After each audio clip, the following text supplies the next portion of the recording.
La clé numéro 1 pour se libérer de ces croyances limitantes, elle tient en une seule phrase.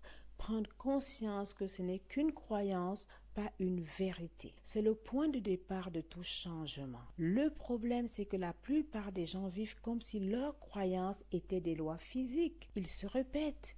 Je ne suis pas capable. Je suis trop âgé pour changer de vie. Le succès, c'est pour les autres, pas pour moi. Mais le vrai problème, ce n'est pas la croyance en elle-même.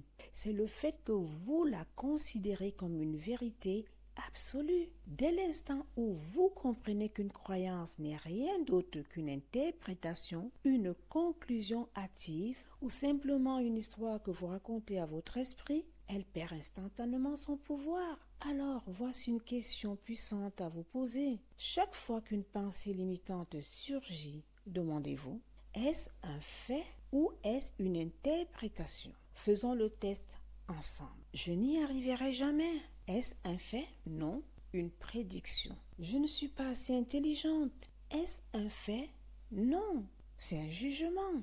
Je suis condamnée à rester comme ça. Est-ce un fait? Toujours pas. C'est une croyance. Et une croyance, ça se remplace. Et ce n'est pas une idée nouvelle. Déjà dans le livre des Proverbes, il est écrit, car tel est l'homme dans son cœur, tels sont ses actes. Proverbe 23, 7.